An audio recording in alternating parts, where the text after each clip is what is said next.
안녕하세요. 3월 학력평가 고등학교 2학년 세계지리 해설을 맡은 신희수입니다. 앞선 총평 강의에서는 이 시험에 대해서 분석한 내용을 간단하게 말씀드렸고요. 이 해설 강의에서는 학력평가 문제의 해설과 그리고 학력평가 문제를 보면서 이 문제에 어떻게 접근해야 되는지 접근 방법에 대해서 알려드리려고 합니다. 지금 이 강의를 보고 있는 우리 친구들은 아마 앞으로 이 세계지리 고득점을 하겠다 또는 세계지리 만점을 받겠다 이런 간절함을 가지고 있는 친구들이겠죠.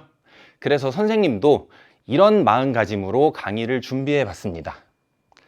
내게 환한불 밝혀주는 사랑의 말들, 이 문구 어디서 많이 들어보지 않았나요? 네, 맞습니다. 우리 친구들이 학력평가 시험을 보면서 OMR 카드 필적 확인란에 적어본 문구인데요. 이 문구처럼 선생님의 말 한마디 한마디가 우리 친구들의 세계지리 학습에 환한 불을 밝혀주는 사랑의 말들이 되기를 바라면서 문제 해설을 시작하도록 하겠습니다. 자, 1번 문제는 GIS 문제가 출제가 되었습니다. 그래서 GIS라는 것은 우리의 실생활과 굉장히 밀접하게 관련이 되어 있는 시스템이고 우리 생활에 많이 활용되고 있는 시스템이기 때문에 이 GIS의 어떤 특징이나 GIS의 개념에 대해서 묻는 문제보다는 이런 식으로 직접 활용해 보는 간단한 자료 해석의 문제가 출제되고 있다는 것을 알려드리고요. 이런 문제가 나오면 자료 해석 문제라고 생각을 해서 어렵게 느낄 필요가 전혀 없습니다. 여기 있는 이 평가 기준에 따라서 있는 그대로 적용하면서 점수를 매겨보면서 최적의 입지를 찾으면 비교적 쉽게 답을 찾을 수가 있는 문제 유형이 되겠습니다. 그러면 선생님과 함께 직접 해보도록 할게요. 자, 지금 요 도시화율, 인구 100명당 휴대전화 등록수, 그리고 해외 입국자 수에 대한 점수를 1, 2, 3점으로 매겨서 각각 최적의 입지에 해당하는 국가, 점수가 가장 높은 국가를 찾는 문제가 되겠는데요. 자, 그대로 한번 적용해 보면 됩니다. 40 미만이면 도시화율이 40 미만이면 1점, 40에서 50이면 2점, 50 이상이면 3점이기 때문에 미얀마 같은 경우는 1점, 라오스 1점, 베트남 1점, 그리고 필리핀은 2점, 말레이시아는 3점이라는 것을 알 수 있겠죠. 그 다음에 두 번째 자료도 마찬가지입니다. 100 미만, 100에서 150, 150 이상이라는 이 수치에 그대로 적용을 해서 점수를 매겨보면 되겠습니다. 자, 그래서 2점, 그 다음에 1점, 자, 2점, 3점, 2점, 이런 식의 점수가 나오겠네요. 그 다음에 해외 입국자 수도 마찬가지입니다. 1점, 1점, 그 다음에 2점, 그 다음에 2점, 3점, 이런 식으로 점수를 합산해 보면 이 수치가 가장 큰 국가는 말레이시아가 8점이고 두 번째로 필리핀이 7점이라는 것을 계산해 볼 수가 있겠죠. 자, 따라서 여기 보기에서 답을 찾아보면, 자, 선지에서 답을 찾아보면 정답은 5번 말레이시아라는 것을 쉽게 찾아낼 수 있는 문제였습니다. 그래서 GIS는 이런 식으로 직접 적용을 해보면 되는 문제들이 출제되고 있고요. 만약에 이런 문제를 자주 틀리는 친구들은 GIS 문제를 많이 풀어보면서 연습을 해보면 점점 익숙해지면서 이 문제를 모두 맞출 수가 있겠습니다. 자, 다음 2번 문제 보겠습니다. 자, 2번 문제는 3점짜리 문제로서 이 세계지리 개념학습이 아직 많이 되어 있지 않은 친구들은 이 기후그래프 해석을 조금 어렵게 생각하는 친구들도 있습니다. 하지만 선생님이 고난도 문제로 선정하지 않은 문제예요. 왜냐하면 가장 기본적인 문제이고 우리가 이런 기후 관련된 단원의 문제를 해결할 때는 이 기후그래프 해석하는 방법을 명확히 알고 있고 그대로 적용해서 문제를 풀어야 되겠습니다. 자, 그래서 기후그래프를 해석하는 방법을 알려드릴게요. 자, 기후그래프를 해석할 때는 꼭 요 순서에 따라서 해석을 해야 됩니다. 먼저 기온값을 해석해야 되고 그 다음 두 번째로 강수값을 확인해 보면 되겠습니다. 요 순서를 지켜서 기후그래프를 해석을 해야 됩니다. 그래서 가와 나를 직접 한번 해석해 볼게요. 자, 지금 꺾은 선 그래프랑 막대 그래프가 있는데 간혹가다 이런 친구들이 있습니다. 선생님, 어떤 게 기온이고 어떤 게 강수인가요? 라는 질문을 하는 친구들이 가끔 있는데요. 자, 기온이라는 것은 하나의 값이기 때문에 점으로 표시할 수가 있죠. 그래서 이 꺾은 선 그래프가, 점을 연결한 꺾은 선 그래프가 기온값이고요. 그 다음에 강수량은 말 그대로 수량입니다. 그래서 막대 그래프로 양을 표시한다라는 것을 생각하면서 기온값인 꺾은 선 그래프를 먼저 해석해 보면 되겠습니다. 자, 그래서 지금 가를 보면, 자, 최한월 평균 기온을 먼저 따져 보도록 할게요. 자, 최한월 평균 기온, 즉 가장 추운 달의 평균 기온을 그래프에서 보면 항상 18도보다 높은 기온이 나타나고 있음을 확인할 수가 있습니다. 그래서 최한월 평균 기온이 18도 이상이기 때문에 이 그래프는 열대기후이다라는 것을 먼저 확인할 수가 있고요. 그 다음 두 번째로 강수량을 확인해 보면, 강수량이 월 60mm 이상인지를 확인해 봐야 되겠죠. 매월 60mm 이상씩, 자, 월 강수량이 매월 60mm 이상 나타나고 있기 때문에 연중 습윤한 기후다라는 것을 알 수가 있겠습니다. 따라서 가 그래프는 열대 우림 기후라는 것을 알 수가 있겠고요. 다음 날을 보겠습니다. 날을 보니까, 자, 최한월 평균 기온이, 가장 추운 달의 기온이 1월이 되겠죠. 가장 그래프 낮은 지점이니까요. 마이너스 3도보다 더 낮게 표시가 되어 있는 것을 알 수가 있겠습니다. 즉 최한월 평균 기온이 마이너스 3도 미만이라는 얘기는 냉대기후 아니면 한대기후라는 뜻이 되겠죠. 그래서 냉대기후인지 한대기후 중에서도 툰드라 기후인지 빙설기후인지를 구분하기 위해서는 최난월 평균 기온도 확인해 봐야 되겠습니다. 그래서 최난월 평균 기온을 보니까, 자, 지금 거의 20도에 육박할 정도로 여름에는 굉장히 따뜻한 날씨가 나타나고 있습니다. 그래서 최난월 평균 기온은 10도 이상이기 때문에 나는 냉대기후구나 라는 것을 분석해 낼 수가 있겠고요. 냉대기후에서는 강수량을 확인할 때 20mm 선을 확인해 봐야 됩니다. 그래서 매월 20mm 이상이면 냉대 습윤기후, 즉 DF기후가 되는 거고, 월 강수량이 20mm 미만인 겨울이 있을 경우에는 DW기후가 되겠죠. 근데 이 그래프에서 20mm 선을 그어보면 매월 20mm 이상이라는 것을 확인할 수가 있습니다. 자, 그래서 나는 DF기후이구나 라는 것을 파악할 수가 있겠습니다. 자, 그러면 이 A, B, C의 식생 경과는 각각 어떤 기후인지 확인해 보도록 할게요. 자, 먼저 A는 키가 작은 나무들이 드문드문 자라는 초원입니다. 그래서 키가 작은 나무와 키가 큰 풀들이 있기 때문에 초식 동물들이 서식하기에 좋은 조건을 갖추고 있는 그런 기후 지역이 되겠죠. 그래서 열대 사바나 기후가 바로 A에 해당이 됩니다. 그 다음에 B를 보면 크고 작은 나무들로 빽빽한 상록 화렵수림을 이루고 있습니다. 상록 화렵수란 얘기는, 상록이라는 얘기는 겨울이 따로 없기 때문에 항상 초록색의 이파리를 유지하고 있다는 뜻이 되겠죠. 그래서 열대 우림 기후에서는 일조량도 풍부하고 강수량도 연중 많기 때문에 이런 크고 작은 나무들로 빽빽한 이런 밀림을 이루고 있다, 열대 우림을 이루고 있다라는 점에서 B는 열대 우림 기후가 되겠죠. 그 다음에 C를 보면 타이가라고 불리우는 침엽수림이 발달이 되어 있는 것은 냉대기후의 특징이 되겠습니다.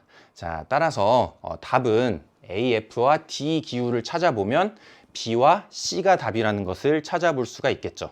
자, 그래서 이번 문제와 같은 이 기후 그래프를 해석하는 문제를 풀기 위해서는 반드시 꼭 알아야 되는 게 있습니다. 기후 그래프를 해석하기 위한 기후 구분의 기준, 이 기준을 명확하게 알고 있는 상태로 기후 그래프를 해석해야 정확한 답을 찾아낼 수가 있겠습니다. 자, 다음 3번 문제 보겠습니다. 자, 3번 문제는 주요 도시의 랜드마크를 소재로 문제가 출제가 되어 있는데요. 이런 문제를 우리가 해결하기 위해서는 이런 내용을 물론 다 외울 수는 없지만 세계에 있는 주요 도시의 위치가 지도상에서 어디에 있는지는 알고 있어야 되겠죠. 그리고 그런 주요 도시에서 볼 수 있는 대표적인 경관과 그 주요 도시들이 가지고 있는 특성 정도를 우리가 많이 알고 있으면 굉장히 쉽게 이 문제를 풀 수가 있습니다. 자, 그래서 A를 보면 에펠탑인데요. 에펠탑은 프랑스 파리에 있는 대표적인 랜드마크가 되겠죠. 그래서 지금 프랑스가 잘 표시가 되어 있기 때문에 A는 맞게 연결이 되어 있습니다. 그 다음에 자유의 여신상은 미국 뉴욕에서 볼 수 있는 대표적인 건축물이 되겠죠. 상징물이 되겠습니다. 그래서 지금 미국 동부에 잘 표시가 되어 있기 때문에 B도 잘 연결이 되어 있구나라는 것을 알 수 있고요. 그 다음에 C에 보면 원형 경기장인 콜로세움이 있는데요. 콜로세움 같은 경우는 이탈리아의 수도인 로마에 있는 랜드마크라고 할 수가 있겠죠. 그런데 지금 지도상에서 남아프리카 공화국에 표시가 되어 있네요. 그래서 C가 잘못 연결이 됐구나라는 것을 알 수 있겠습니다. 자, 다음 D에 해당하는 타지마할은 이거는 인도의 아그라라고 하는 도시에 있는 굉장히 유명한 건축물입니다. 궁궐 양식으로 만든 무덤으로서 세계적으로 아름다운 건축물로 손꼽히고 있는 그런 대표적인 랜드마크라고 할 수가 있겠죠. 그래서 인도에 표시가 되어 있어야 되는데 지금 브라질에 표시가 되어 있네요. 따라서 C와 D가 잘못 표시가 되어 있구나. 답은 A와 B구나 라는 것을 알 수가 있겠습니다. 여러분들 이런 문제를 잘 풀기 위해서는 이런 세계 지도상에서 주요 도시, 주요 국가의 위치를 잘 알고 있어야 되겠고요. 그 다음에 이런 주요 도시가 가지고 있는 특성들, 이런 지리적인 정보를 많이 가지고 있으면 문제를 굉장히 쉽게 접근할 수 있다라는 점 기억하시기 바랍니다. 자, 다음 4번 문제 보겠습니다. 자, 4번 문제는 주요 에너지 자원을 다룬 문제가 되겠는데요. 주요 에너지 자원이 3개 있습니다. 주요 에너지 자원으로서 석탄, 석유, 그리고 천연가스가 있죠. 그래서 각각의 자원이 가지고 있는 특성들은 종합적으로 잘 알고 있어야 또 이런 문제를 쉽게 접근해 볼 수가 있습니다. 그래서 문제 한번 확인해 보도록 할게요. 자, 나는 가라고 합니다. 증기기관차의 친구이다 라고 했는데 증기기관이라는 것은 산업혁명기에 발명이 된 거죠. 그래서 석탄을 연료로 해서 석탄을 연소시켜서 동력을 얻는 이런 시스템을 우리가 증기기관이라고 합니다. 이걸 통해서 기계화, 대량 생산을 이룬 것이 바로 산업혁명이 되겠죠. 자, 그래서 증기기관차의 친구이면서 산업혁명기의 에너지다라고 하면 가는 당연히 석탄이라는 것을 알 수 있겠습니다. 난 자동차의 친구, 현재 세계에서 가장 많이 쓰이는 1차 에너지는 누구? 라고 했는데 누굽니까? 바로 석유가 되겠죠. 그래서 여기엔 두 가지 힌트가 있습니다. 자동차의 친구라는 얘기는 자동차의 연료로서 가장 많이 활용되고 있는 자원이라는 얘기고요. 그 다음에 현재 세계에서 가장 많이 쓰이는 에너지 자원은 바로 석유가 되겠죠. 다양한 분야에서 많이 활용이 되고 있죠. 자, 그래서 가가 석탄, 나가 석유라는 것을 찾아내면 되고요. 그 다음에 이 선지에서도 각각의 자원들이 가지고 있는 특징들을 잘 알고 있는지를 묻고 있습니다. 그래서 1번부터 확인해 보도록 할게요. 자, 석탄은 주로 신기조산대에 매장이 되어 있을까요? 틀렸습니다. 석탄은 고기조산대에 매장이 되어 있는 자원이 되겠죠. 자, 2번입니다. 석유는 세계 최대 수출 국가는 오스트레일리아일까요? 아닙니다. 세계에서 가장 많이 생산하는 국가는 미국인데 미국은 워낙 소비를 많이 하고 있기 때문에 세계에서 두 번째로 많이 생산을 하고 그리고 소비량이 그렇지 많지 않기 때문에 수출량이 세계 1위인 국가는 사우디아라비아가 되겠네요. 자, 다음 3번입니다. 석탄은 석유보다 상업적으로 이용된 시기가 이르다라고 했는데 맞습니다. 이거는 우리가 좀 상식적으로 생각해 보면 알 수가 있어요.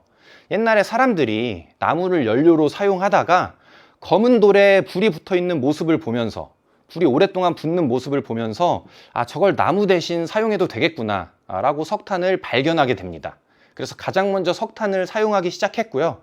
그 다음에 검은 액체에 불이 붙었는데 마찬가지로 석탄처럼 불이 오랫동안 연소하는 모습을 보면서 타는 모습을 보면서 이 석유도 자원으로 사용할 수 있는 것이구나 라는 것을 발견하게 된 거죠. 그 후에 천연가스도 발견하게 되는데 천연가스는 가스 상태이기 때문에 이 가스를 보관하고 사용하는데 많은 기술력이 필요하게 됩니다. 그래서 석탄, 석유, 천연가스 순서대로 상용화가 이루어졌다라고 볼 수 있겠습니다. 자, 따라서 답은 3번이 되겠네요. 자, 다음 4번과 5번도 확인해 보겠습니다. 자, 석탄은 석유보다 플라스틱 제조 원료로 많이 이용된다라고 했는데, 플라스틱을 제조하는 산업을 우리는 석유화학 공업이라고 얘기합니다. 그래서 석유를 원재료로 이용해서 화학 제품을 만드는 공업 분야를 통칭해서 우리는 석유화학 공업이라고 얘기하는 거죠. 따라서 가가 아니라 나를 플라스틱 제조 원료로 많이 이용하고 있다라고 보는 게 맞겠죠. 자, 5번에 가와 나는 모두 재생 가능한 에너지다라고 했는데 둘 다 화석 에너지입니다. 주 성분이 탄소이기 때문에 한번 연소를 시키면 O2와 결합을 하면서 CO2가 되어서 대기 중으로 배출이 되는 거죠.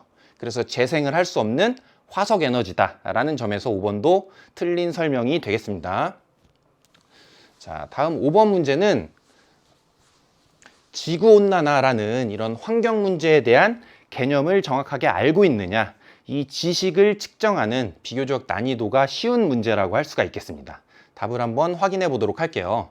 자, 지구온난화의 원인으로서 과도한 가축 사육과 식량 생산으로 인한 산림 면적 감소라고 하고 있습니다. 이 산림의 역할 중에 하나가 CO2를 흡수해서 산소를 배출해 주는 역할을 하는데, 이 역할이 줄어들다 보면 대기 중에 CO2의 농도가 증가할 수밖에 없겠죠. 그러면 지구온난화를 촉진시킬 수가 있겠죠. 따라서 기억은 맞는 설명이 되겠고요.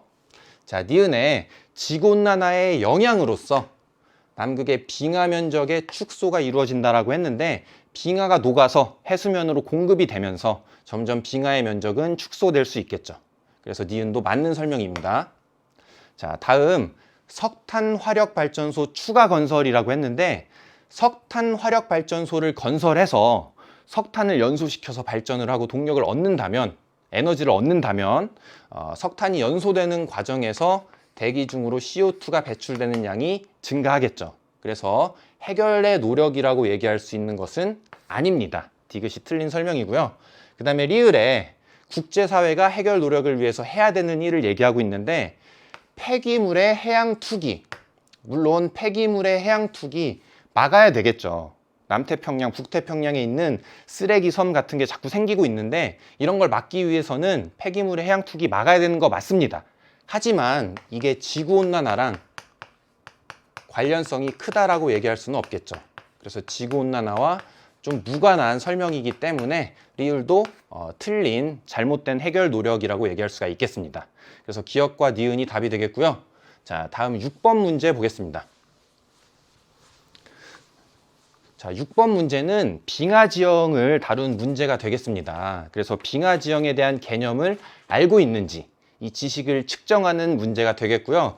빙하 지형을 잘 공부한 학생들이라면 굉장히 쉽게 답을 찾을 수 있는 그런 유형의 문제가 되겠습니다.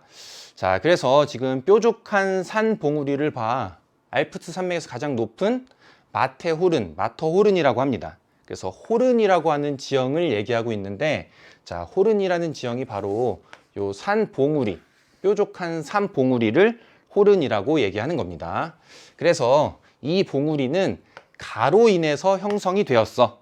그래서 이 지형의 형성작용을 묻는, 이런 어떤 개념을 묻는 단순한 유형의 문제라고 볼 수가 있습니다. 그래서 호른의 형성 과정을 간단하게 살펴보자면, 자, 원래 여기에 빙하가 있었던 자리입니다. 원래 빙하가 있었는데, 빙하가 녹으면서 중력에 의해서 아래로 이동을 하게 됩니다. 근데 빙하가 이동하는 과정에서 빙하가 녹아서 물만 이동하는 게 아니라 이 엄청난 무게의 얼음 덩어리가 이 밑에 있는 산지를 짓누르면서 이동을 하게 됩니다. 그 과정에서 침식작용이 일어나게 되는 거고요. 이 침식작용이 일어나면서 움푹 파인 모양의 건곡이라고 하는 지형이 만들어지게 되는 거예요. 근데 이 건곡이 한쪽 면에만 생기는 게 아니라 여러 면에 생기다 보면 건곡이 생기고 나서 남는 봉우리 부분은 굉장히 뾰족한 모양이 되겠죠. 그래서 이 뾰족한 부분을 호른이라고 하는 거고, 움푹 파여 있는 지형을 건곡이라고 얘기를 하는 겁니다. 그래서 건곡과 호른은 빙하의 침식 작용에 의해서 형성되는 지형이 되겠죠. 그래서 답은 3번인 것을 쉽게 찾을 수가 있는 문제였습니다. 자, 다음 7번 문제를 볼게요. 자, 7번 문제는 종교 단원에서 문제가 출제가 되었는데요. 이 종교 단원 같은 경우는 대표적인 주요 종교의 경관이라든지 종교가 가지고 있는 특징들을 알고 있으면 그걸 바탕으로 쉽게 문제를 풀 수 있는 단원입니다. 그래서 여기서 지금 묻고 있는 내용들도 이 종교에 대해서 개념을 잘 알고 있는지, 잘 이해하고 있는지를 물어보는 그런 내용의 문제가 되겠습니다. 자, 종교에 따라 독특한 문화 경관이 나타난다고 합니다. 그래서 왼쪽은 탑과 석가모니상이 있는, 자, 탑과 석가모니상, 즉 불상을 볼 수 있는 종교, 바로 가에 해당하는 것은 불교가 되겠죠. 자, 불교 사원이 되겠고요. 그 다음에 이 오른쪽 그림을 보면 이 불교를 믿고 있는 사람들이 수도승에게 음식을 공양하는 그런 흔한 모습이 되겠습니다. 불교라는 종교에서 볼 수 있는 경관들이 되겠네요. 자, 그래서 답을 확인해 보면 1번에 쿠란이 경전이다 라고 했는데, 쿠란이라는 것은 이슬람교의 경전이 되겠죠. 자, 그래서 1번은 틀린 설명이고, 자, 민족 종교에 해당한다 라고 했는데, 이 민족 종교라는 것은 말 그대로 특정한 민족을 대상으로 하는 종교를 얘기하는 겁니다. 대표적인 종교로 유대교와 힌두교가 있겠죠. 불교 같은 경우는 모든 사람들을 대상으로 하는 종교이기 때문에 이런 종교를 우리는 보편 종교라고 얘기하는 거죠. 자, 3번에 서남아시아에서 기원하였다라고 했는데 불교는 서남아시아가 아니라 인도의 북동부 지역에서 기원을 하였습니다. 3번도 틀린 설명이고요. 자, 다음 4번에 세계에서 신자 수가 가장 많은 종교이다. 신자 수가 가장 많다라고 했는데, 신자 수가 가장 많은 것은 크리스트교가 되겠습니다. 5번에 윤회사상, 죽고 나서 다시 태어난다. 이런 윤회사상과 개인의 해탈을 중시하는 것이 바로 불교의 특성이라고 볼 수가 있겠죠.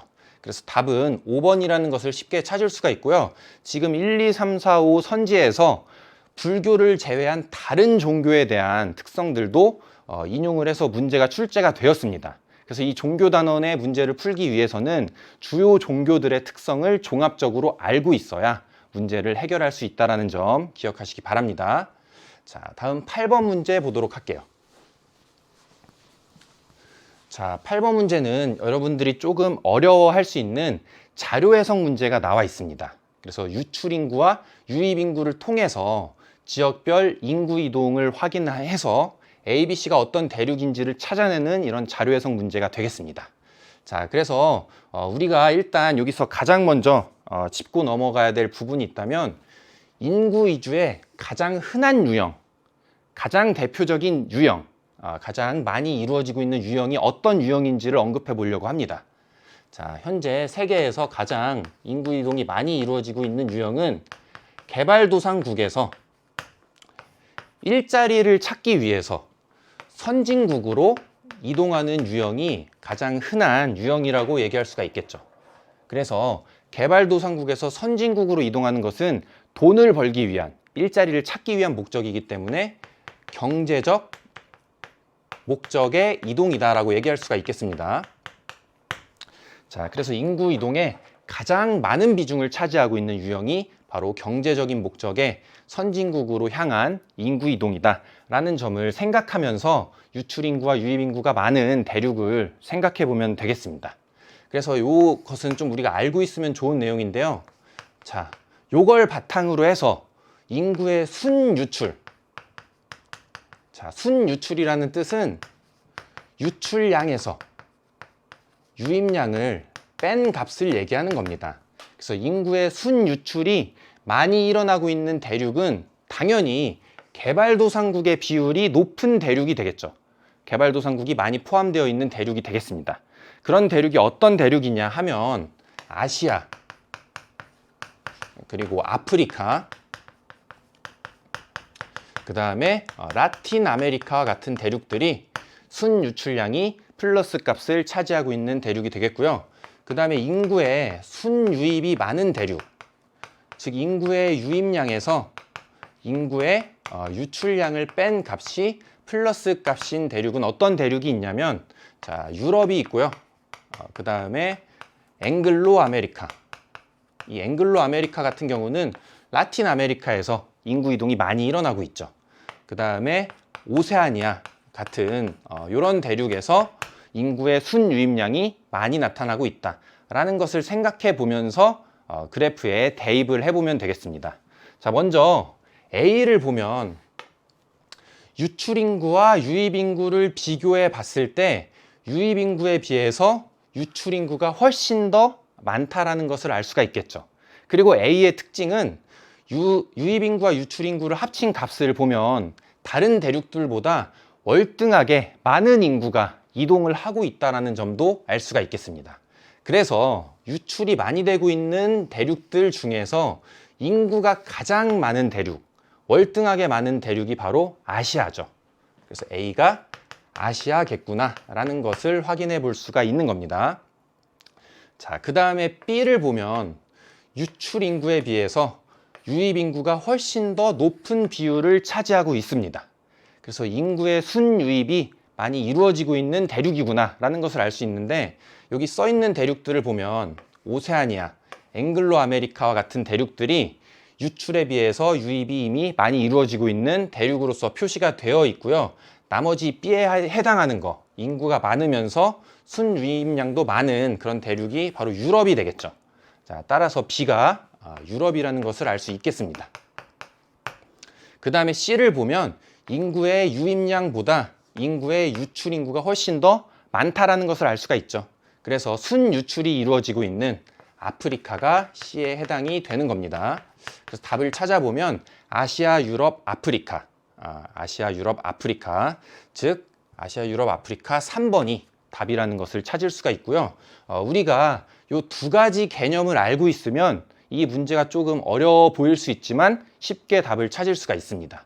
그래서 인구의 유출과 유입이라는 이런 내용과 이런 현상이 어느 대륙에서 나타나고 있는지, 이런 지역에 대한 특성들까지 종합적으로 이해를 하고 있는 것이 이런 문제를 대비하는, 준비하는 방법이라고 볼 수 있겠습니다. 자, 그러면 이제 9번 문제 또 확인해 보도록 할게요. 자, 다음 자료는 어느 국가에 대한 정보를 검색한 내용이다. 자, 가 국가에 대한 옳은 설명을 고른 것은이라고 나와 있고요.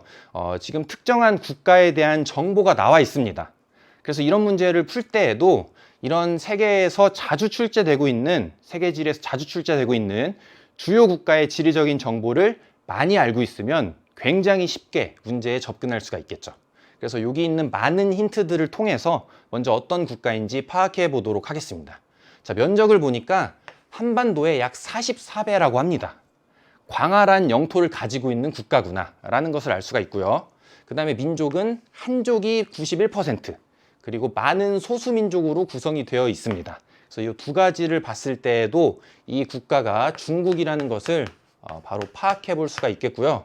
만약에 여기에서 중국인 것을 파악하지 못했다면 산업 특징까지 보면 되겠죠. 1970년대 말부터 개혁 개방 정책을 통해서 공업이 발달하기 시작한 국가입니다. 세계의 공장으로 불릴 만큼 공업 제품 수출액이 많다라고 하는데 얼마나 많으냐? 세계 1위입니다. 세계 1위. 그래서 세계에서 공업 제품을 가장 많이 수출하는 국가이기 때문에 세계의 공장이라는 이런 닉네임이 붙어 있는 국가, 바로 중국이 되겠죠. 자, 그래서 보기를 확인해 보면, 자, 기억에 아시아에 위치한다. 이거 아주 기본적인 내용이죠. 맞고요. 세계에서 인구가 가장 많다라고 했는데, 물론 인도의 인구가 계속 높아지고 있어서 중국과의 격차가 계속 줄고 있습니다만, 현재에는 중국이 가장 인구가 많다라고 얘기할 수 있습니다. 자, 디귿에 프랑스어를 공용어로 사용할까요? 아니죠. 이건 틀렸고요.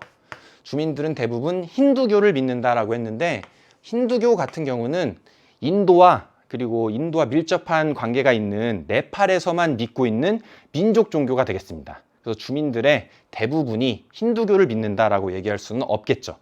자, 그래서 답은 기역과 니은이 되겠습니다. 자, 다음 10번 문제 볼게요. 자, 10번 문제는 선생님이 총평 강의에서 고난이도 문제로 꼽았던 그런 문제가 되겠습니다. 그래서 이 문제를 풀기 위해서는 A 자료와 B 자료를 분석해서 A와 B가 어떤 기후 지역인지를 확인한 후에 그것을 바탕으로 보기에서 한 번 더 적용을 해봐야 됩니다. 보기에 있는 기후 현상에 적용을 해서 답을 찾는 문제가 되겠습니다. 그래서 각각의 기후 지역의 특징에 대해서 우리가 잘 알고 있으면 쉽게 또 이 문제도 해결해 볼 수가 있겠네요. 자, 그래서 이 문제를 보면 워드 클라우드라는 이런 글씨를 통해서 이 글씨 크기가 클수록 더 요 어떤 주제에 대한 관련성이 높다라는 것을 우리가 쉽게 알아볼 수가 있는데요. 그래서 A를 보면 지금 눈에 띄는 글씨가 단어가 대륙 서안이라는 단어가 나와 있고요. 그 다음에 편서풍이라는 단어가 나와 있습니다. 자, 대륙의 서쪽 끝에 있어요. 근데 편서풍이 불어와서 바다로부터 영향을 받는다. 이 얘기는 뭘 의미하는 거냐면, 자, 이 두 가지를 통해서 해양성 기후가 나타나는 지역이구나. 즉, 영교차가 굉장히 작은 기후가 나타나는구나 라는 것을 확인해 볼 수가 있습니다. 그 밖에 여러 가지 단어를 통해서 또 기후 특성을 파악할 수가 있는데, 여기 수은 발달이라고 써 있네요. 수은이 발달하기 위해서는 계절별의 강수 변동이 적어야 되겠죠. 그래서 강수량이 굉장히 일정한 기후다라는 것도 알 수가 있겠습니다. 그래서 이 내용을 종합해 보면 A에 해당하는 기후는 서안 해양성 기후, 즉 CFB 기후라는 것을 확인할 수가 있고요. 그 다음에 B를 보면 지금 큰 글씨로 나와 있는 단어가 코르크, 오렌지, 수목농업 이런 단어들이 나와 있습니다. 그래서 코르크와 오렌지를 수목농업을 통해서 재배를 하고 있는 그런 특성을 갖고 있어요. 근데 수목농업을 하는 이유는 여름철이 굉장히 고온 건조하기 때문에 여름철에 곡물농업을 하기 어려운 조건을 갖고 있는 거죠. 그래서 이런 고온 건조한 기후를 견딜 수 있는 수목농업을 하고 있는 지역이 되겠습니다. 그래서 여러 가지 이런 힌트들을 다 종합해 봤을 때 B에 해당하는 기후는 어떤 기후일까요? 지중해성 기후가 되겠죠. 여름철이 고온 건조하고 따뜻한 기후로서 온대 기후에 해당하는 그런 위도대에 있는 지역이기 때문에 CS 기후라는 것을 알 수가 있겠습니다. 그럼 보기에서 답을 찾아보도록 할게요. 자, 기억에 A는 B보다 여름 강수량이 많다라고 했는데 이거 맞습니다. 왜냐하면 B 같은 경우는 여름철이 고온 건조한 그런 기후예요. 그래서 여름철에 아열대 고압대가 상승하면서 아열대 고압대의 영향을 받기 때문에 하강기류 영향을 받기 때문에 썸머가 드라이한 기후입니다. 그래서 소문자 S를 쓰는 거죠. 자, 그래서 A가 B보다는 여름 강수량이 많을 것이다. 맞는 설명이 되겠고요. 그 다음에 A는 B보다 최한월 평균 기온이 높다라고 했는데 기본적으로 A가 B보다 위도가 높은 지역에 위치하고 있습니다. 위도가 높은 지역에 있기 때문에 평균 기온이 더 낮게 나타나겠죠. 그래서 니은은 틀린 설명이고요. 자, 디귿에 B는 A보다 올리브 생산량이 많다라고 했는데 이 올리브라고 하는 작물은 대표적인 수목농업을 통해서 재배하는 작물입니다. 그래서 지중해성 기후 지역에서 대표적으로 생산하는 그런 생산품이라고 얘기할 수가 있겠죠. 따라서 당연히 디귿은 맞는 설명이고요. 자, 리을의 지문, 리을이 굉장히 좀 헷갈렸던 친구들이 있습니다. 자, B는 A보다 7월의 낮 길이가 길다라고 얘기를 했는데 일단 이건 틀렸고요. 이게 왜 틀렸냐면 7월의 낮 길이가 길다라는 것을 우리가 쉽게 알 수 있는 말로 바꿔 얘기하자면 위도가 높은 지역이다 라는 것과 같은 말입니다. 자, 왜냐하면 이 그림을 보면서 이해를 해보도록 할게요. 자, 지구가 자전축이 23.5도 기울어진 채로 태양의 주변을 공존하고 있습니다. 근데 7월은 북반구가 여름인 시기이기 때문에 이런 각도로 태양 에너지를 받고 있는 그런 계절이 되겠죠. 그래서 요 요 지도에서, 요 지구에서 자, 우리가 저위도와 요 극에 가까운 고위도 쪽을 비교해 보면 저위도 지역은 낮에는 태양 에너지를 굉장히 많이 받지만 밤이 되면 태양과 반대편에 위치해 있기 때문에 태양의 이런 빛을 많이 받지 못합니다. 즉 어두운 밤이 되는 거죠. 지구가 구체이기 때문에 대략 낮 길이가 적도 같은 경우는 12시간 정도 된다라고 볼 수가 있습니다. 자, 그런데 요 고위도 지역, 극과 가까운 지역은 밤이 돼서 이 태양과 반대편에 위치해 있을 때에도 이 태양의 빛이 비스듬히 비치기 때문에 어두운 밤이 그렇게 길지 않습니다. 그래서 낮의 길이를 비교해 보면 저위도 지역과 고위도 지역을 비교했을 때 여름의 경우에는 당연히 고위도 지역이 낮의 길이가 길다라고 얘기할 수가 있겠죠. 따라서 고위도로 갈수록 7월 달에 이 낮의 길이는 길어진다라고 얘기할 수가 있는 거고, 그래서 이 말을 바꿔 얘기하면 7월에 낮 길이가 길다라는 얘기는 여름철에 낮 길이가 길다, 즉 위도가 높은 지역에 위치한다, 이렇게 바꿔서 얘기할 수가 있는 겁니다. 그래서 위도를 비교해 보면 A가 더 높은 지역에 있기 때문에 리을은 틀린 설명이다 라고 얘기할 수가 있는 거죠. 자, 그래서 10번 문제 좀 틀린 친구들이 많이 있는데 잘 복습해 두기 바라고요. 자, 11번 문제 보겠습니다. 자, 요 문제 같은 경우에는 지금 자료 해석을 하고 있는 문제예요. 그래서 지금 두 국가를 비교하고 있는 문제가 출제가 되어 있고, 인구, 산업, 연령별 인구 비율, 산업별 종사자 비율과 같은 다양한 자료로서 가와 나를 비교하는 문제가 출제가 되었습니다. 여기서 좀 얘기하고 싶은 부분은, 자, 이렇게 두 국가 또는 세 국가를 비교할 때는 이런 산업 구조라든지 아니면 산업화의 정도가 유사한 국가끼리 비교를 할까요? 아니면 좀 상이한 국가끼리 비교를 할까요? 당연히 산업화의 정도가 다른 국가를 비교합니다. 선진국과 개발도상국 또는 새 국가를 비교할 때는 선진국과 개발도상국 그리고 저개발국, 이렇게 경제적인 수준, 산업화 정도가 다른 국가를 비교한다라는 것을 기본적으로 알 수가 있고요. 그 다음에 한 가지 더 얘기하고 싶은 거는, 이런 자료 해석 문제를 푸는 가장 기본적인 방법은 뭐냐면 답을 어디에서 찾아야 될까요? 자료 내에서 답을 찾으면 됩니다.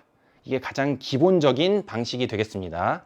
자, 예를 들어서 지금 합계 출산율, 1인당 국내 총생산, 1차 산업 종사자 수라는 이런 세 지표를 비교해야 되는데, 가와 나가 어떤 국가인지를 찾기 이전에 이 자료만 가지고도 답을 쉽게 찾을 수가 있다는 얘기입니다. 자, 예를 들어서 합계 출산율이 높기 위해서는 인구의 연령별 구조를 봤을 때 유소년층이 높을 때 합계 출산율은 당연히 높게 나타나는 거죠. 그래서 가와 나를 비교해 보면 지금 나 국가의 특징을 찾는 것이기 때문에 나 국가가 가 국가에 비해서 유소년층의 비율이 훨씬 적다라는 것을 알 수가 있겠죠. 따라서 합계 출산율도 나가 더 낮을 것이다 라는 것을 추측해 볼 수가 있습니다. 이렇게 답을 찾으면 되고요. 1인당 국내 총생산 같은 경우에는 국내 총생산액을 총인구로 나눠보면 어떤 국가가 더 많은지 적은지를 확인할 수가 있겠죠. 그래서 나 같은 경우는 국내 총생산액은 가보다 많으면서 총인구가 더 적습니다. 그럼 1인당 국내 총생산, 1인당 GDP는 당연히 더 높게 나타나겠죠. 자, 그래서 1인당 국내 총생산이 많다, 수치가 더 높다라는 것을 찾을 수 있는 거고요. 1차 산업의 종사자 수 같은 경우는 총인구와 1차 산업 비율을 계산해 보면 됩니다. 지금 가가 총인구가 더 많고 1차 산업 종사자 비율도 많습니다. 그 얘기는 나가 총인구가 상대적으로 적으면서 1차 산업 종사 비율도 적기 때문에 1차 산업에 종사하는 절대적인 인구도 당연히 적게 나타나겠죠. 따라서 이것도 수치가 더 적은 값을 찾아보면 답은 C라는 것을 찾을 수가 있겠습니다. 그런데 이 문제를 조금 더 쉽고 정확하게 접근하기 위해서는 우리가 요 독일과 필리핀에 대한 이런 지리적인 정보를 잘 알고 있다면 더 쉽게 답을 찾을 수가 있겠죠. 그래서 가와 나를 비교했을 때 먼저 국내 총생산액이 나가 훨씬 더 많고, 그리고 인구 비율을 보면 나의 경우에는 이제 저출산 고령화 현상이 많이 나타나고 있고 선진국으로서, 그 다음에 가국가는 아직 유소년층의 인구 비율이 굉장히 상대적으로 높게 나타나고 있다. 이런 점을 종합해 봤을 때, 산업 구조까지 종합해 봤을 때 나가 더 선진국의 특징을 보이고 있기 때문에 나가 독일, 그리고 가가 필리핀이라는 것을 찾아서 이런 지리적인 정보를 알고 있는 걸 바탕으로 해서 답을 찾아내면 한 번 더 확인해 보면서 답을 정확하게 찾을 수가 있겠죠. 그래서 이런 지리적인 국가들의 정보에 대해서는 우리가 많이 알면 알수록 세계지리 문제를 푸는데 유리하다라고 얘기할 수가 있는 겁니다. 자, 다음 12번 문제 보겠습니다. 자, 12번 문제는 국제 분쟁을 다룬 문제가 출제가 되어 있어요. 그래서 이런 국제 분쟁에 대한 문제는 분쟁의 당사국이 어디인지 정도는 우리가 확실하게 알고 있어야 됩니다. 그래야 문제를 정확하게 풀어낼 수가 있습니다. 자, 먼저 가를 보면 중국이 가의 영유권 90%를 주장하면서 베트남, 필리핀, 타이완, 말레이시아, 브루나이 총 6개의 국가가 영유권 다툼을 하고 있는 지역이 되겠습니다. 그래서 이건 그냥 우리가 알고 있어야 됩니다. 난사군도에 대한 설명이었고요. 이 난사군도 같은 경우는 자원이 굉장히 풍부하게 매장이 되어 있기 때문에 이 자원을 많이 차지하기 위해서 6개의 국가가 영유권 분쟁을 벌이고 있는 그런 지역이다, 그런 분쟁 지역이다 라는 것을 알 수 있겠습니다. 자, 다음 나를 보면 나는 일본이 시료 지배를 하고 있다고 합니다. 일본이 시료 지배 중이지만 중국 역시 자국의 영토라는 입장을 굽히지 않고 있으면서 일본과 중국이 영유권 갈등을 하고 있는 그런 분쟁 지역이 되겠죠. 그래서 나에 해당하는 것은 바로 센카쿠 열도가 되겠습니다. 근데 여기서 우리 문제 푸는 꿀팁을 한 가지만 여러분께 알려드릴게요. 선생님이 센카쿠 열도라는 말을 썼는데 이것을 중국에서 부를 때는 갸오위 다오라고 부릅니다. 그런데 이 명칭 대신에 일본 말인 센카쿠 열도라는 말을 썼습니다. 왜 그럴까요? 바로 일본이 실효적인 지배를 하고 있기 때문에 일본어로 표현하는 것이 더 공식적이라고 얘기할 수가 있겠죠. 그래서 센카쿠 열도라는 이 명칭을 기억하면서 센카쿠 열도는 이 말대로 일본이 실효 지배를 하고 있는 그런 분쟁 지역이다 라는 것을 연상시키면 문제를 더 쉽게 접근할 수가 있겠습니다. 자, 그 다음에 A 지역 같은 경우는 쿠릴 열도입니다. 그래서 쿠릴 열도 같은 경우는 현재 러시아와 그 다음에 일본이 영유권 분쟁을 벌이고 있는 지역이 되겠고요. 이 쿠릴 열도도 마찬가지로 지시마 열도라고 하는 명칭이 있어요. 일본 말이 되겠죠. 이거 대신에 러시아가 실효적인 지배를 하고 있기 때문에 쿠릴 열도라고 기억하는 것이 실효적인 지배 국가를 연상시키는데 더 많은 도움이 되겠습니다. 그래서 쿠릴 열도, 센카쿠 열도 잘 기억하시고요. 자, C 같은 경우는 여기가 바로 난사군도가 되겠습니다. 그래서 난사군도를 둘러싼 갈등을 벌이는 국가들은 요 주변에 있는 필리핀을 비롯한 요 주변 국가, 인접해 있는 국가가 6개 국가가 갈등을 벌이고 있다라는 거, 요 분쟁국도 기억을 해 두시면 좋겠죠. 자, 그 다음에 13번 문제를 보면 식량 자원에 대한 문제가 출제가 되었는데요. 이 식량 자원 같은 경우는 어떤 특성이 있는지, 어떤 조건에서 재배가 되는지 이런 기본적인 내용들을 정확하게 알고 있어야 되겠습니다. 자, 그래서 가를 보면 고온다습한 기후 지역에서 그리고 충적 평야에서 재배가 잘 되는 작물이라고 합니다. 여기서 말하는 충적 평야라는 얘기는 하천의 작용에 의해서 퇴적작용을 받은 평야를 얘기하는 거예요. 그래서 고온다습, 특히 여름철에 고온다습하면서 충적 평야에서 재배를 하는 작물은 바로 쌀이 되겠죠. 그 다음에 나는 기후 적응력이 뛰어나다고 합니다. 근데 이거는 밀에도 해당이 어느 정도 되기 때문에 밀인지 옥수수인지를 가려내기가 어렵겠네요. 그래서 그 다음 힌트를 보면 바이오 에탄올의 원료로 이용되고 있다. 바이오 에탄올의 원료로 이용되고 있는 식량 작물이 바로 옥수수가 되겠습니다.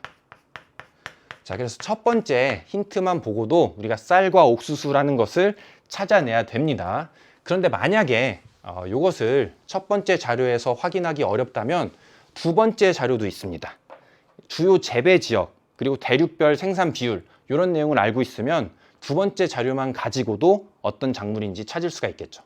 먼저 가를 보면 지금 아시아에서 약 90% 정도의 아주 많은 비율로 생산을 하고 있습니다.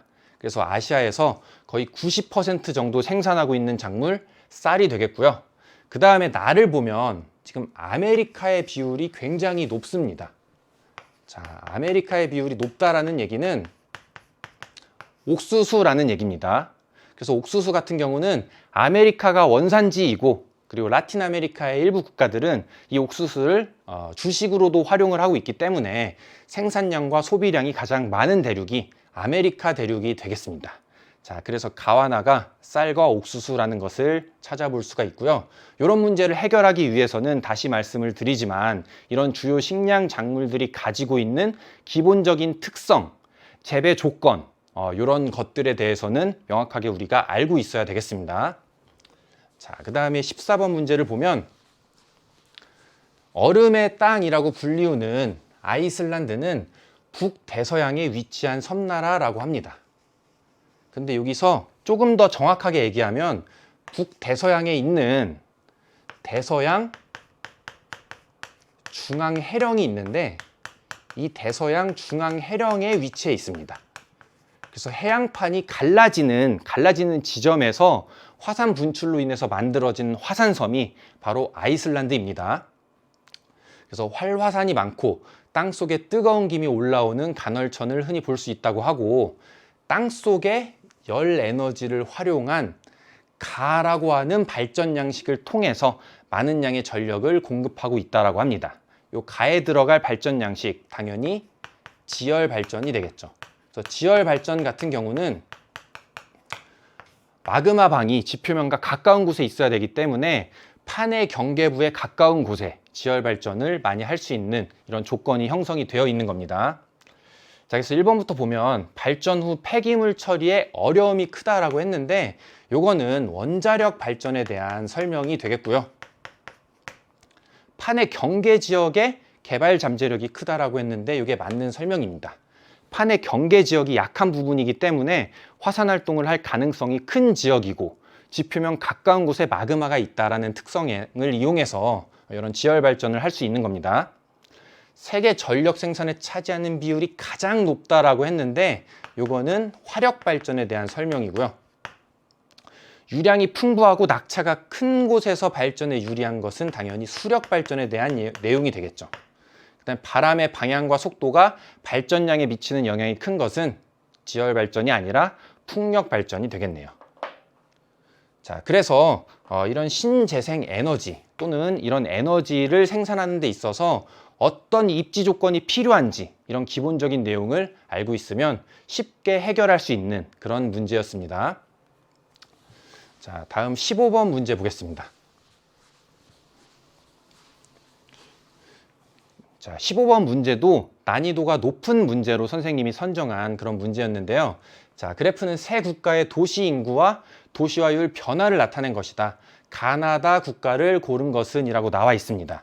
그래서 이런 세 국가의 지리적인 특성을 비교하는 그런 그래프 해석 문제가 되겠습니다. 그래서 이런 자료 해석 문제가 고난도 문제로서 출제가 된다고 했죠. 지금 세 국가를 비교하고 있기 때문에 산업화의 정도에 따라서 어떤 국가가 선진국인지, 어떤 국가가 개발도상국인지, 어떤 국가가 저개발 국가인지를 찾으면 되는데, 자, A가 프랑스가 바로 선진국이 되겠죠. 가장 산업화가 많이 이루어진 국가인 프랑스가 선진국이고요. 나이지리아랑, 자, C가 나이지리아입니다. 그리고 B가 바로 사우디아라비아인데요. 자, 나이지리아랑 사우디아라비아를 비교해 보면 이 사우디아라비아 같은 경우는 석유 자본을 바탕으로 해서 비석유 산업을 많이 육성하고 있는 개발도상국이라고 얘기할 수가 있습니다. 자, 따라서 사우디아라비아가 개발도상국, 그리고 아직 산업화의 이런 속도가 느린 나이지리아가 저개발국이라고 생각을 하면서 자료를 분석해 보면 되겠네요. 자, 그래서 도시인구와 도시화율 자료가 나와 있는데 지금 가나 다 중에서 다 같은 경우는 1970년에 이미 도시화율이 70% 이상이라는 높은 수치를 차지하고 있습니다. 그리고 도시인구 증가율이 가나에 비해서 낮습니다. 그래서 이미 산업화와 도시화가 먼저 이루어진 국가다, 즉 선진국이다 라는 것을 알 수가 있겠죠. 자, 따라서 선진국의 특성이 나타나는 A가 다에 해당이 될 것이다 라는 것을 알 수가 있습니다. 그 다음에 가와 나를 비교해 보면 나에 비해서 가가 더 도시화가 먼저 진행이 됐고 2020년 현재 도시화율이 훨씬 더 높게 나타나고 있습니다. 그래서 가가 개발도상국이고 나가 저개발 국가다라는 점을 생각해 봤을 때 가가 사우디아라비아가 되겠고요. 그리고 나가 나이지리아가 되겠습니다. 이렇게 해서 답을 찾으면 되는데 만약에 나이지리아랑 사우디아라비아 중에서 어떤 국가가 개발도상국이고 어떤 국가가 저개발 국가인지를 분간하기가 어렵다라고 하면 자료에서 다른 힌트를 찾아보면 됩니다. 이 자료에서 굉장히 큰 힌트가 하나 있네요. 자, 여기 힌트가 있습니다. 지금 나 같은 경우는 2020년에 도시 인구가 몇 명이죠? 1억 명 이상이 나타나고 있습니다. 1억 명 이상. 도시 인구가 1억 명 이상인데 도시화율은 약 50% 정도 됩니다. 도시에 거주하는 인구가 50%인데 1억이다. 1억 이상이다라는 얘기는 총 인구가 몇 억 이상이라는 얘기죠? 총 인구가 2억 명 이상이라는 것을 의미하는 거죠. 그래서 이 A, B, C 중에서 인구에 대한 우리가 지리적인 정보를 알고 있다면 어떤 국가가 인구 2억 이상인지만 알고 있다면 나가 나이지리아라는 것을 아주 쉽게 찾아낼 수가 있겠습니다. 나이지리아는 인구가 2억 명이 넘는 인구 대국이라고 얘기할 수가 있겠죠. 자, 그래서 이런 두 가지 힌트, 두 가지 방식을 통해서 답을 찾아보면 되고요. 다시 한번 강조드리지만 이 세계지리 문제를 풀 때 이런 세계 주요 국가의 지리적인 정보를 많이 알면 알수록 문제 푸는데 훨씬 더 많은 도움이 될 수 있기 때문에 혹시 잘 몰랐던 이런 지리 정보가 있다면 이런 내용들을 잘 정리해 두시기 바랍니다. 자, 다음 16번 문제 보겠습니다. 자, 16번 문제 같은 경우에는 어떤 국가에 대한 지리적인 정보를 알고 있는지를 측정하는 비교적 난이도가 쉬운 문제가 되겠습니다. 그래서 여기 힌트를 통해서 이 국가가 어떤 국가인지 먼저 찾아볼게요. 자, 먼저 을이 얘기하는 것을 들어보니까 나일강 주변에 있는 농장에서 관계농업으로 재배된 대추야자를 먹고 싶다라고 하고 있습니다. 그래서 나일강 연안에 있는 국가다라는 첫 번째 힌트가 있고요.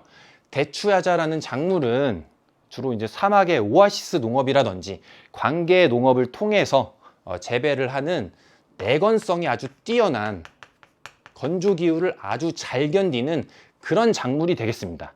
그래서 대추야자가 있다라는 얘기는 건조한 기후 지역이다라는 것을 의미하는 거죠. 그 다음에 아시아와 아프리카의 경계가 될 수 있는 수에즈 운하에 가서 배가 운하를 통과하는 모습을 보고 싶다라고 하고 있는데 요 수에즈 운하가 있으면서 건조한 기후가 나타나고 그리고 나일강 연안에 위치한 국가 바로 이집트가 되겠네요. 자, 그래서 답을 찾아보면 눈과 얼음으로 만든 이글루 이집트에서 볼 수 있을까요? 당연히 아닙니다. 이글루 같은 경우는 한대기후, 특히 빙설기후 지역에서 볼 수 있는 경관이 되겠고요.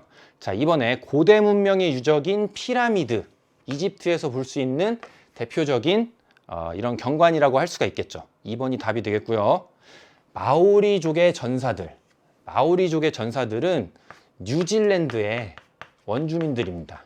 뉴질랜드에 원래 살고 있었던 원주민들이기 때문에 뉴질랜드에서 볼 수 있는 그런 전통적인 문화 공연이 되겠습니다. 4번에 이슬람교 최대 성지인 메카의 카바 신전. 이 메카는 사우디아라비아에 있는 도시가 되겠죠.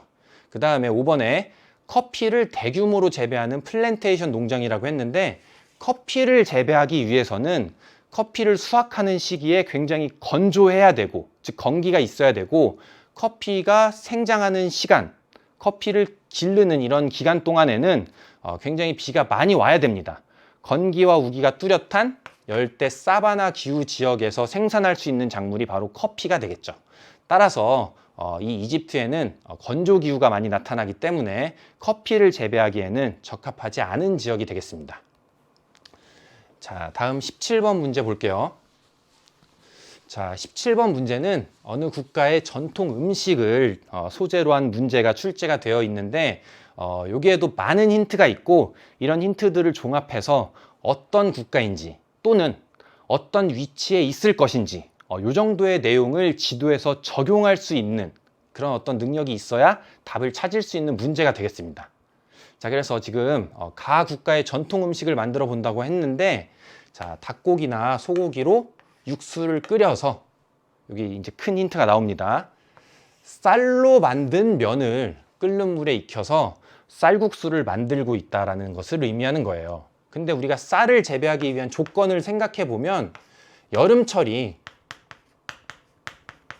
굉장히 고온다습해야 됩니다. 그리고 충적 평야가 발달이 되어 있어야 돼요. 그래서 이 두 가지 조건을 갖춘 곳에서 우리가 쌀 농사를 지어서 쌀국수를 만들 수가 있다라는 점을 생각하면서 지도에서 한번 찾아보도록 하겠습니다.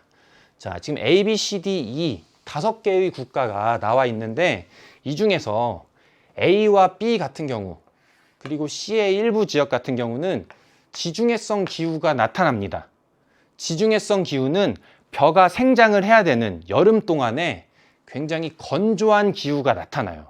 그래서 벼농사를 짓기에는 부적합한 그런 지역이 되겠습니다. 그래서 A와 B가 탈락이고요. 그 다음에 파키스탄과 터키 같은 경우에는 대체적으로 건조한 기후가 많이 나타나고 있습니다. 이런 건조한 기후에서 많은 양의 물을 필요로 하고 있는 이런 쌀을 재배하기는 어렵겠죠. 그래서 남는 것은 E인데, 이 같은 경우는 여기는 베트남이 되겠네요. 그래서 베트남 같은 경우는 여름철에 고온다습한 바람의 영향을 받고, 겨울철이 되면 한랭 건조한 바람의 영향을 받는 계절풍 지역으로서 여름 강수량이 아주 많은 지역이고, 그리고 벼농사를 많이 지을 수 있는 대표적인 벼농사 국가라고 얘기할 수가 있습니다. 그래서 이 베트남은 벼농사를 많이 짓는 몬순 아시아에 속해 있는 그런 국가가 되겠네요. 자, 그래서 답은 E라는 것을 쉽게 찾을 수가 있고요. 이 17번 문제 같은 경우에도 자료를 통해서 이런 쌀에 대한 설명, 특성, 이런 것들을 바탕으로 해서 지도에서 적용을 해서 답을 찾아내는 문제가 되겠습니다. 그래서 세계 지도를 잘 활용해서 어떤 지역에 어떤 기후 특성이 나타나는지를 잘 알고 있을 경우에 답을 쉽게 찾을 수가 있는 그런 문제였습니다. 자, 다음 18번 문제 볼게요. 자, 18번 문제. 다음 자료에 가 동물이 주로 서식하는 기후 지역에서 이루어지는 체험 관광 프로그램으로 가장 적절한 것을 고르는 문제가 되겠고요. 지금 루돌프에 대한 설명이 나와 있는데, 이 루돌프는 사슴이 아니라 원래 술록입니다. 술록 같은 경우는 추운 한대 기후 지역에 서식하는 동물이기 때문에 이 추운 기후에 적응하기 위해서 귀에 찬바람이 들어가면 안 되겠죠. 그래서 작은 귀와 이중으로 두껍게 덮여 있는 털이 특징적인 그런 어떤 가축이라고 할 수가 있고요.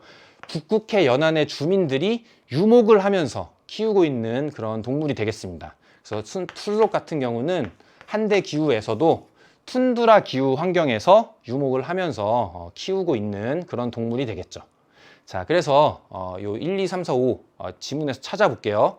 푸른 차밭에서 녹차잎 따기라고 했는데, 차를 재배하기 위해서는 기본적으로 고온다습한 기후 환경에서 재배할 수가 있는 겁니다. 그래서 툰드라 기후 환경과는 전혀 다른 환경이 되겠고요.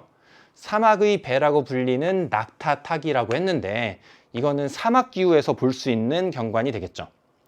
천상의 커튼이라고 불리는 오로라 감상하기라고 했는데, 이 오로라를 감상할 수 있는 지역은 주로 고위도 지역에서 오로라를 볼 수가 있습니다. 근데 툰드라 기후 같은 경우는 위도가 굉장히 높은 이런 한대 기후에 속하기 때문에 오로라를 감상할 수 있는 그런 고위도에 해당하는 지역이 되겠죠. 따라서 3번이 답이 되겠고요. 자, 다음 4번 문제 볼게요. 울긋불긋한 단풍잎을 주워서 책갈피 만들기라고 했는데 단풍잎이 있다라는 얘기는 낙엽 화렵수가 자랄 수 있는 낙엽 화렵수가 자랄 수 있는 그런 기후 조건이라는 것을 의미합니다. 그래서 온대 기후에 해당하는 내용이 되겠고요. 이 툰드라 기후 같은 경우는 한대 기후입니다. 나무가 자랄 수가 없는 무수목 기후이기 때문에 이 4번 설명과는 전혀 연관성이 없는 그런 지역이 되겠죠.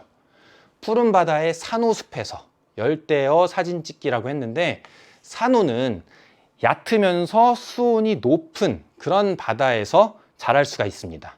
그래서 열대기후 환경에서 자랄 수 있는 그런 수중 생물이 바로 산호이기 때문에 자, 해당하는 설명은 바로 3번, 3번이 답이 되겠습니다.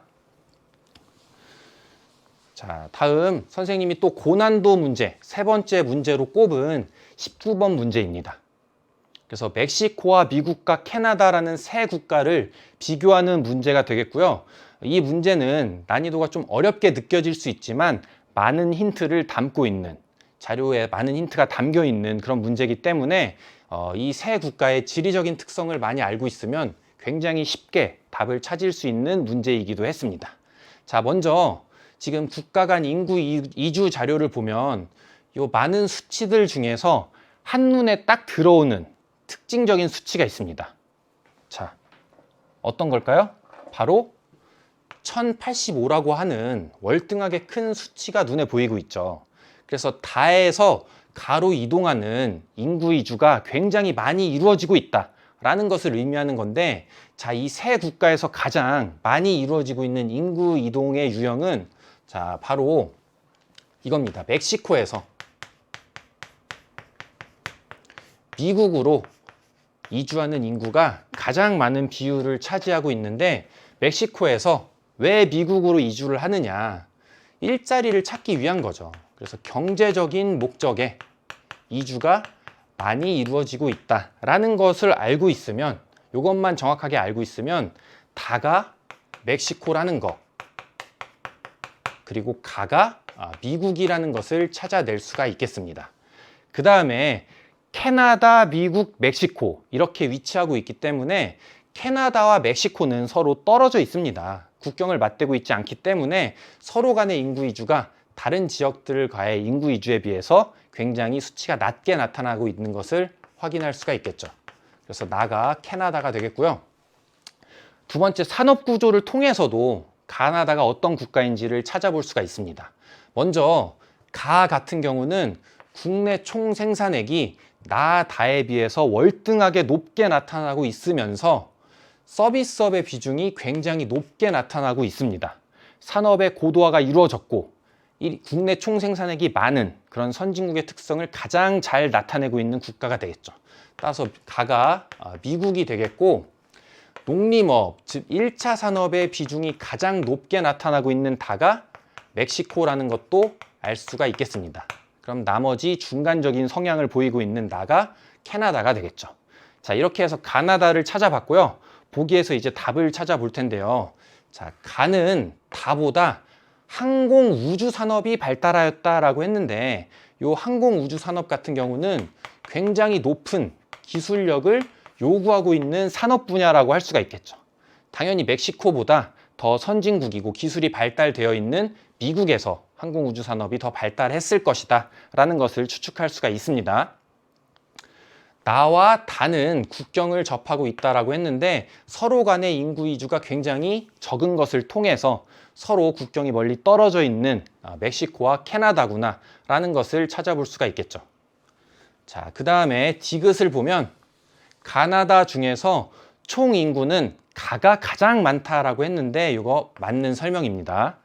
가 같은 경우, 즉 미국 같은 경우는 인구가 약 3억 3천만 명 정도가 됩니다. 그래서 세계에서 3위를 차지하고 있어요. 3위 3번이나 들어가네요. 3억 3천만 명의 인구이면서 세계 3위 정도에 해당하는 인구 대국이다 라는 것은 기본적으로 어느 정도 알고 있다면, 혹은 캐나다와 멕시코에 비해서는 미국이 훨씬 더 인구가 많다 라는 정도만 알고 있다면 디귿이 맞는 설명인 것을 알 수 있지만, 만약에 이 정도의 지리 정보를 잘 모른다면 디귿의 내용도 조금 혼동이 있을 수 있었습니다. 잘 기억해 두시기 바랍니다. 리을에 가는 캐나다, 나는 멕시코, 다는 미국이다 라고 했는데 이거는 틀린 설명이 되겠죠. 자, 그래서 다시 강조합니다. 이런 자료 해석 문제를 풀기 위해서는 먼저 자료에서 있는 그대로 힌트를 찾아서 이런 값이 큰 값, 그리고 작은 수치가 나타나는 이런 값을 통해서 답을 찾아내는 게 첫 번째 순서가 되겠고요. 그 다음에 알고 있는 요 힌트를 통해서 답을 찾을 수가 없다면 이미 알고 있는 이런 지리 정보의 내용을 적용해서 답을 찾아내면 문제를 맞출 수가 있겠습니다. 자, 다음 마지막 20번 문제 볼게요. 자, 다음 자료에 이곳을 지도에서 고른 것은 이라고 나와 있고요.